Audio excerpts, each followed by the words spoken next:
let's not beat around the bush here. This is the second half of a 2-part video. There's a link in the description to watch part 1, and I highly recommend you do that first for context. Also, wow, the man himself commented on Normal album. I'm still in disbelief. Thank you, Will. Glad you enjoyed it. Literally, big W in the chat. In this video, we'll be covering the latter half of the album, from Vampire Reference in a Minor Key to White Noise. While I'm personally more of a fan of the album's first half, this section features some of the more famous tracks. We've already done the whole intro thing, so I'm just gonna pick up where we left off. Though there's no story to this album, I'll refer to each song's protagonist as Aristotle, unless stated otherwise. Let's continue, shall we?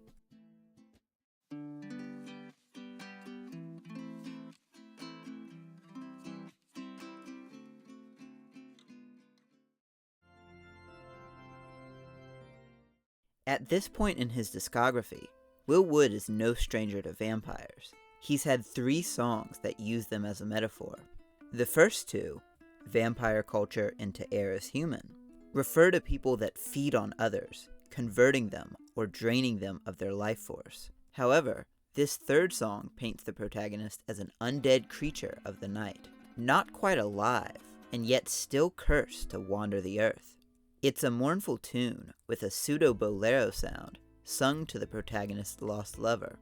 Aristotle's heartbreak leaves him feeling undead, like a corpse left walking. His existence is hollow, and despite knowing the endeavor is hopeless, he invites his ex to come back, to bring him back to life. But please squeeze it in rhythm, prevent my heart from stopping. If you still want me, come and find me in my coffin. It's unclear why they broke up, though the first verse alludes to Aristotle trying to change and failing. He's trying to turn over a new leaf, but he's evidently attempted this before.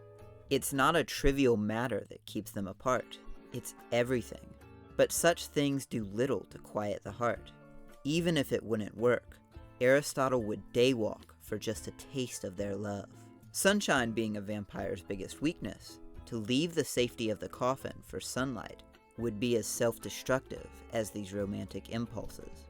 The track's title is a play on the term "I'll be in my trailer," as shown on the song's merchandise. Something an arrogant celebrity would say, waiting for someone to come and fetch them while they're stewing by themselves. According to Wood, it's also a bit of a suicide joke, a clever way to say, well, if you don't want me, guess I'll die. The instrumental break between choruses is ethereal, filled with eerie echoes of Wood's pleading. Apparently, these were the song's demo vocals, just reversed and with extra reverb. He decided to leave this section without lead vocals as to not drown out the ukulele solo. After we come back and make it through another chorus, the music quiets. For a moment, lucidity. Aristotle wonders if he should change, switch up the style of his mistakes. But stop the world and melt with me. Friday I'm in love again. References to 2 love songs, I Melt With You by Modern English, I'll stop the world and melt with you. and Friday I'm in Love by The Cure. This Friday I'm in love. Once again, he objectively understands it won't work out, but these romanticized notions of fighting for your love, of relationships persevering, keep him from passing on. He's kept in a state of neither having love nor moving on, an undead limbo. I'd kill the man I am for one more chance to be yours, babe. No. He would change himself completely just to run back to them. Note the reference to the 12-step, a play on the 12 steps to recovery and the 2-step. If they can't love him the way he is, he'll seek recovery, therapy, anything, but not to be a better man. No, anything to be with them again, to prove their relationship is not a lost cause, even though deep down he knows the answer. Track 10 is more of a dark comedy skit than a song, though it's set to a delightfully haunting piano tune. It's a critical commentary on social media and its growing chokehold on our lives. This album's pandemic cousin, Inside, touched on a similar topic in the song Welcome to the Internet. You know, the one that goes, "Welcome to the internet, have a look around." Something that seemed a novel way to connect with others has become rotten to the core, pushing people into increasingly paranoid echo chambers and churning out consumerist propaganda. Open forums have become digital black holes, drawing people into the madness because everyone else is already there. To hammer the point home, it's narrated by the text-to-speech voice of Bev Standing, used on TikTok. Your friends are all here in easily digestible parts. Funny how you all have so much in common. You even both like Subway Eat Fresh. The song is lyrically dense with buzzwords and jargon, a reflection of how nonsense it all seems when you take a step back. The internet loves to tell you how you've been living life all wrong and how what you're really missing is snake oil, rhino horns, and whatever else they can sell you on. Whatever SEO bullshit combination of words it takes to get you to click. Hell, I'm guilty of clickbait. What, you think it's easy to get the algorithm's attention? One apt term that's used here is pieces of think as opposed to think pieces. The latter refers to opinionated or analytical writing, a reflection of the author's thoughts on a subject. But to me, the former sounds more like thoughts given to you, others' opinions that you gradually internalize when you're surrounded by them. Your enemies have been radicalized by an unknown force, but you have stayed rational by educating yourself here. Social media is a breeding ground for dogmatism, with people of similar beliefs keeping to themselves, rather than interacting with others. Even when they do engage with opposing ideals, it's usually on a very superficial level, belittling a few specific details and never going further. Your ideological enemies are all brainwashed, trying to corrupt your children and bring about the apocalypse. You and your followers are the last bastion of intellectual thought, holding out hope for a brighter future. The revolution begins here with our free service, a voice to the previously unheard masses, the silent majority, and the people we promise we have no power over, we promise.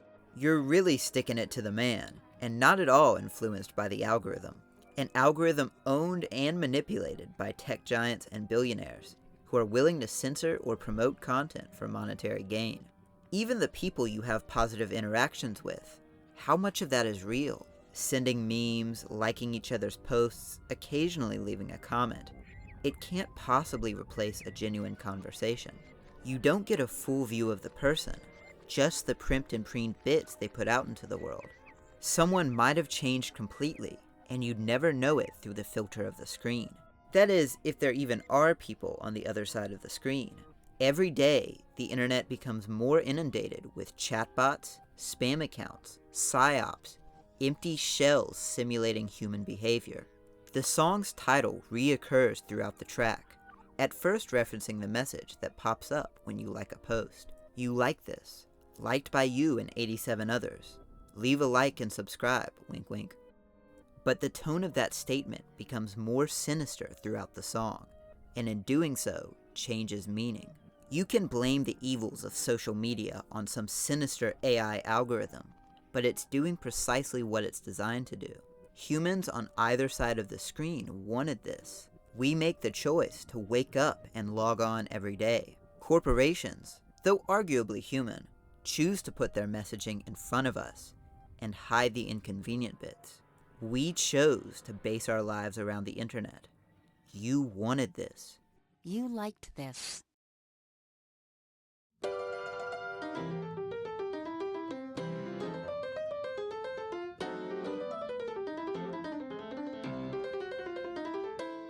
Ooh, that opening piano riff is too good to pass up. It sets the song up for a more playful tone, something high energy after the last few tracks got pretty melancholy. And it is pretty fun to listen to, pulling out a parade of points from pop culture to paint the protagonist's life as a plot. One in which, obviously, he is the main character. I'm the gap between a tragedy and comedy. Don't come at me, I'm the main character and you have to like me. The meaning isn't buried very deep. It's pretty on the nose. Aristotle is a narcissist who can do no wrong in his own eyes. Seeing life through the lens of black and white fiction, filled with cartoonish villains and mindless NPCs. Other people are there only as a challenge or to support his journey. People that judge him are either outright evil or just don't understand what they're talking about. The last few generations have grown up with an overabundance of fiction and a myriad of complex social issues. It's always easier to find a blanket yes or no answer than to really get down into the nitty-gritty. And with audiences that are often lacking in media literacy, fiction fares better by simplifying narratives into digestible chunks, something anyone can understand, which turns right back around to people like Aristotle misconstruing real-world topics, not wanting to rock the boat of their own worldview. Right off the heels of the last track, there's a few hints that this song continues themes of social media and its effects on people. No matter what they stand for, there's a noticeable trend of self-important figures that rise to prominence on the internet, viewing themselves as a vanguard against social degenerates. Whether they view anything outside their worldview as a conspiracy to brainwash the youth, or criticize everyone but themselves for their complicity in harmful patterns. Chances are you might have run into someone like this before. The fast-paced world of the internet leans into a growing trend of anti-intellectualism. Who has time to slow down and digest things? AstroTurf my open, embolden my demand to live by alternative facts. The wordplay in this song is just delicious, some of the best in Will's discography.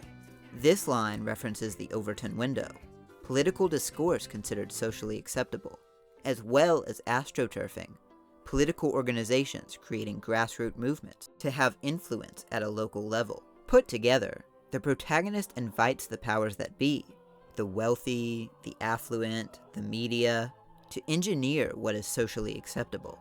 And what better way to do that than with corporate-controlled social media, engineered to put the dumbest and most insufferable people at the forefront of everyone's attention. And I wrote the book about throwing the book at those who don't do it by it. A clever mix of three sayings: I wrote the book on this, throwing the book, and do it by the book, sung in such a catchy way. And there's plenty more where that came from. It's comparable to the normal album's Black Box Warrior, another hurricane of witty phrases and references. Between the two, I'd say this is by far my favorite. Black Box Warrior is far less decipherable to those unfamiliar with modern medicine, and the breakneck pace makes it difficult to even hear most of the lyrics. On the other hand, the main character is less lyrically dense, but makes its metaphors count. The former was a mystery I had to solve, while the latter just keeps getting better with every listen, as the subtleties start to click. We end the song with a warning, another holdover from the previous track. People in power will often demand loyalty for no reason, scapegoating others to turn the people against one another. The court fool, the witches, and now you, fighting online for the sake of dopamine, turned against others as to not notice the corporations pulling your strings. But the protagonist quickly loses this point, But I ain't done a fucking thing to you. before becoming reabsorbed in his tirade.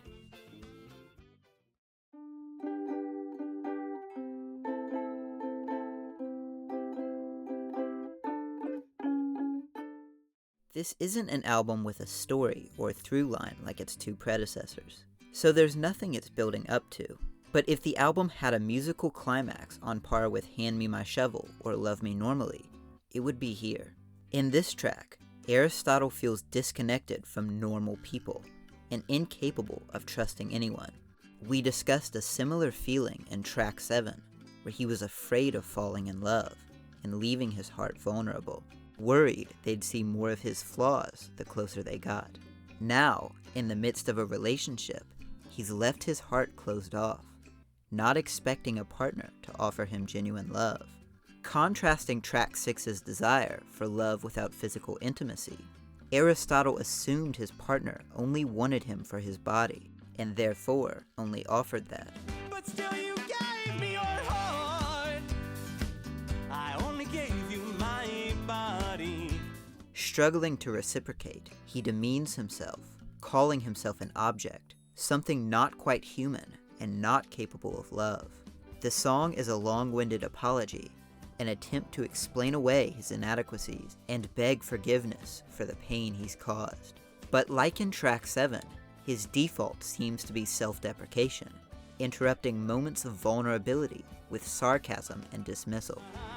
I don't know why you would care, but I'm really trying. Oh, I'm sorry, I promise I'm doing my best. I just haven't learned how to be human as you are yet. It's not an issue exclusive to this relationship. Aristotle has a habit of mistrusting the affection of friends, putting on masks around them that hamper emotional connection, and eventually ghosting. There's a loneliness running deeper than isolation. I still don't know who you are. I only know that I'm still lonely. That morbid sore where even company can cure me, and the more you reassure, the less I trust. When I first found this song, years ago, I was dealing with similar emotions, unable to believe the people in my life liked me, or that they'd still like me if they got to know me. Going to college parties and meeting people I'd never talk to again, not feeling any less alone, giving up on friends I hadn't heard from in a while, instead of being the first one to reach out. As much as it sucks to hear, self-pity won't pull you out of that hole. It's a delicate balance, but you've got to work on yourself while also learning to love yourself, to acknowledge the things you've done and their effects on others, while forgiving yourself for your mistakes. Tipping the scale too far to either side will not end well. Either you see yourself as blameless and make the same mistakes over and over again, or you end up like Aristotle here, apologizing while self-flagellating. You don't heal that way, and you'll keep tripping over yourself on the road to recovery. I'm still in the process, but I'm making progress. I promise I honestly wanna prove improvements possible. Despite how heavy the lyrics are, the instrumental is still pretty upbeat. Almost makes you want to dance to the last chorus, where you're not able to hear Will. The percussion hasn't been too notable in this album, but this track is a treat to listen to with headphones. The bongos in that first verse, the rising drum beat leading into the chorus, the strings echoing last names, the claps accentuating Will's lines, and a groovy guitar hook. The song's grand finale lets the tension release, going into sweet popish loops with the guitar and percussion, while the strings sweep through the background. It's catchy, though a bit muted, as anything more would take the spotlight away from Will's performance. It's at this moment that Aristotle is aghast at the effect he's had on his partner, having felt like he had come so far. The vertex of my redemption arc, the searching on that virgin heart. I'm catatonic in your arms, cried how did I cause so much harm? It's that same dissonance of recovery. He is making an active effort to open up, to become better, but what's done is done. Their relationship may not be salvageable, and the last bridge and chorus watches Aristotle unravel, begging for another chance, promising one day he'll be perfect, which isn't possible. No one's perfect. No one will ever be perfect. And however slight, every relationship will have thorns. Love just usually makes up for it. But the pain is not something he can handle, wishing he had never entered their life in the first place. They'll drift apart and move on, but he'll be left knowing he hurt someone so deeply that he cares about. And there's no band-aid solution. They'll both keep those scars, and if the phrase "hide my knives" is any indication, he's not sure he wants to live like that, to risk making the same mistakes again. But life must go on, and we must make mistakes to do better. Some relationships may not work, and the impact they leave may not make you a better person. It's a messy process, but there's no guarantees in life but death. And it's better to try again for love than to die alone. Rather live or die alone.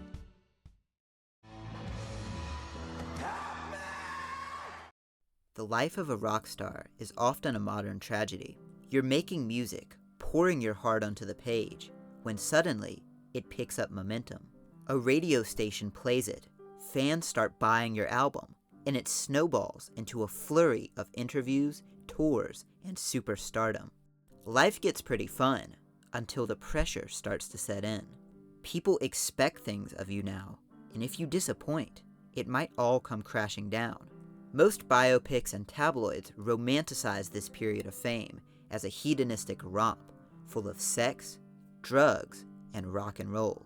Track 13 examines Will's own path of fame and how it's left a mark on him. And I say Will rather than Aristotle, as there's no lens of metaphor or character here. The accompanying music video features footage from his career surrounding him on all walls except the fourth. These larger-than-life images tower high above the actual artist. After all, we don't know Will personally. We know an image of him as seen through his music, his videos, his marketing. An image that's been filtered through cut takes, scripts, acting. In between all these layers, it can be easy to take things out of context and run with them. Fans have misinterpreted his words and music, pushing boundaries based on conjecture. Even after this song was released, Will had to elaborate on its meaning in annotations and comments to clear the air. Many view it as commentary on his past works, contempt for his music before the Normal album. But Will doesn't have a problem with his more high-energy output, nor with fans still listening to it. He also stresses that it isn't a dig at his fandom or making music in general, and yet, people will still interpret art as they may. It's the death of the author. You read between white chalk outlines. What Will is trying to move away from is the person he was when he made that music, putting mental health aside for the sake of creative energy. If one needs to be unstable to make art, is that art really worth the cost? But in trying to move on, his public image, this other self that takes on a life of its own, has exacerbated his struggles. Fame is a funhouse mirror held up for the world to see, stripping you of your privacy and distorting your actions from their context. Newsfeeds, groupies, critics, analytics, and starry-eyed stalkers who demand a man in lipstick and a role model psycho, but an echo in their chamber, not a to the dollar, but a baby in a manger. In his own words, Will Wood was wreaking a lot of havoc on the real me, and I needed to do some serious retooling, or real me would end up murdered by that walking, talking, coping mechanism. A recurring piece of imagery throughout the music video is tomatoes. An exorbitant, ridiculous amount of tomatoes. It culminates toward the end with one version of himself throwing tomatoes at another, before posing him for the camera. All the while, we hear a crowd booing, Will having to shout to be heard. It's mostly comedic, but it seems to symbolize the gap between his public image and his authentic self. The persona of Will Wood, dressed in black, beats down the man behind the work until he's forced to be camera ready for a nice picture. The man he truly is feels drowned out by the man he's perceived as.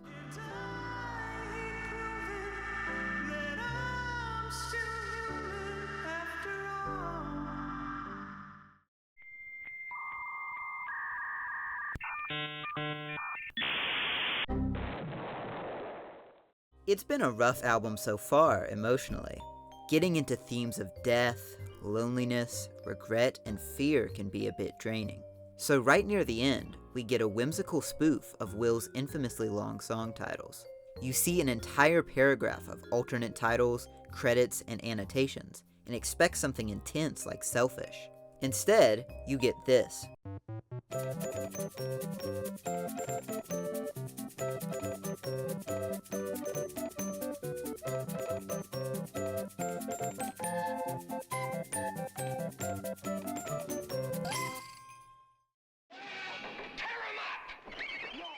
On the original version of Everything Is a Lot of the songs had vocal clips sampled from other media. We can't stop here. This is bad country. Wait! We can't stop here. This is bad country. Something removed in the remaster. To my knowledge, he never tried that trick again until this track, where he samples the trailer for 1971's Willard. Where your nightmares end. Where your nightmares end. I haven't read the original book or watched the 2003 remake, but considering the audio, I expect Will was mainly drawing on the original film, and for the most part, the lyrics reflect the titular character, an introverted young man, overworked and mistreated by his boss for meager pay, and ordered around by his overbearing mother. When she orders him to kill the rats in the backyard, he finds himself unable to go through with it, and instead begins to foster them. You know I couldn't hurt a fly, my friend. See, I myself have been stepped on so many times. It started to feel like my place. He makes room for the growing colony in his cellar, and takes a liking to a small white rat named Socrates, the subject of the song. The events of the film take a much darker turn, and eventually, Willard finds himself at odds with his own colony. However, for the sake of the song, its portrayal of Willard is more empathetic to his rats, valuing their company over that of his fellow humans. Is there room for me in your cage? Animals are people too, but these people are animals. Willard envies the lot in life of Socrates, tired of the hypocritical and violent world of humans. Most everyone in the film tries to use or control him, but the rats don't judge and are happy to play with him, so long as they're fed. He feels like a prey animal himself, hunted by these carnivores, and wishing he had teeth and claws like his rats do to fight back. The endless cycle of office work, doing repetitive tasks for money, is compared to a Skinner box, containers in which scientists can observe animals and provide them with food as incentive. Money that goes to rent, food, utilities. Willard is as helpless and dependent on his job as a rat is upon the humans that feed it. You might seem behind bars, but friend, this cage is inside out. It's awful out here, Socrates. The song has a very grandiose sound to it, reminiscent of a marching band. It comes in strong with horns before falling back to piano. The opening and closing section may sound familiar. Though unintentional, it bears a striking resemblance to Introduction to the Snow by Miracle Musical.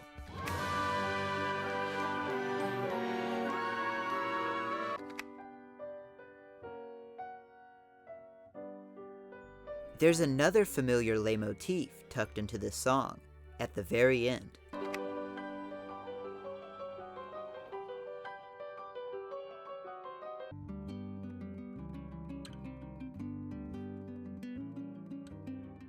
A reprise of the main theme from Tomcat Disposables. Pretty fitting, considering this is the third song on the album about rodents. The structure of the song also defies convention. While it continues the pattern of a rising intensity, there's no chorus or bridge, just two continuous verses, broken up by variations of that previous line. It's dangerous out here, Socrates. Aside from an homage to the movie, it fits well with the album's themes of fear and isolation.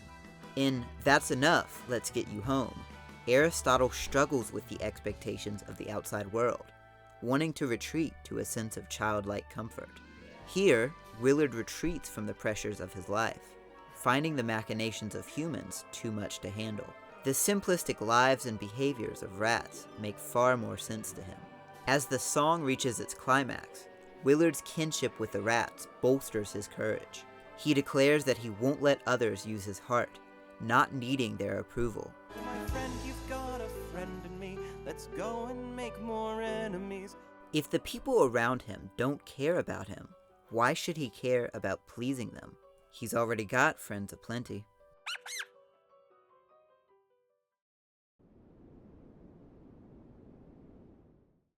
Right after I made the Jiraiya video, I got an office job. Badge, break room, cubicle, 8 hours under fluorescent light. I'd tasted it before, but it's been my first real foray into the corporate sphere. And as you might imagine, it captures the atmosphere very well. Muted colors and nondescript art that fades into your peripheral vision. Slogans and jargon that go in one ear and out the other. It's not a dig on my company specifically. The corporate world has this look, this feel down to a science, looking professional and presentable while signifying nothing. You can't feel strongly about the design when there's nothing to feel at all. Beiges and browns, off-whites and grayscales, fluorescent lights to shine on the eggshell ground. And yet, corporate culture wants so desperately for you to take pride in it, to find some deeper meaning in the void. But outside the dull dystopia of an office building, meaningless aesthetic carries on, perpetuates itself through consumer culture. New Coke, enhanced flavor, max protein, guaranteed or your money back. The must-see experience. See why critics are calling this the movie of the year. Why this works and that does. Actually, do watch that one. Marketing is very in your face, attention grabbing, creating an itch in your brain that you must go deeper to scratch. And yet, I still feel there's a similar loss of meaning. How is the flavor enhanced? Why must I see it? It's a bunch of jargon and mindless advertising. Trojan horses to slip past the logical part of your brain. It wants you to join in on the fun without question.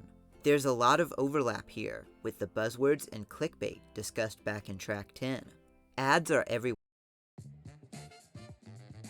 everywhere, but especially prevalent on the internet, given it's where we spend so much of our time.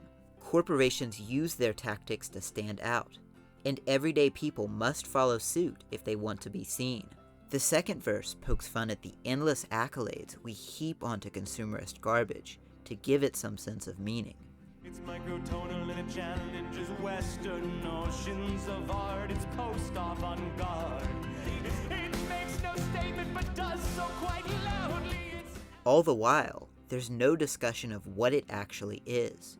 No mention of the contents within the package. All this is just the words on the wrapper, with no regard for the candy beneath, for it is the eponymous white noise. It's a bit unclear what exactly the white noise is. Even Will expresses uncertainty in his annotations, as the song is more about a feeling. Perhaps it's the endless noise of the modern world, the jargon of the workplace, the chatter of social media, the ads dominating our attention. The chorus suggests that you can hear the ocean if you hold it up to your ear, akin to a seashell. But the sound you hear in seashells is just echoes of the blood rushing in your ears. The only meaning ascribed to this noise is that you give it, that which comes from within. After all, that's what gives anything meaning. An arrangement of sounds, flecks of paint on a canvas. With no observer, they hold no purpose. Even the artist's intention is just the meaning they give to their work. Whatever you hear in the white noise, be that waves of an ocean or otherwise, it's important, but only because it means something to you. Quiet.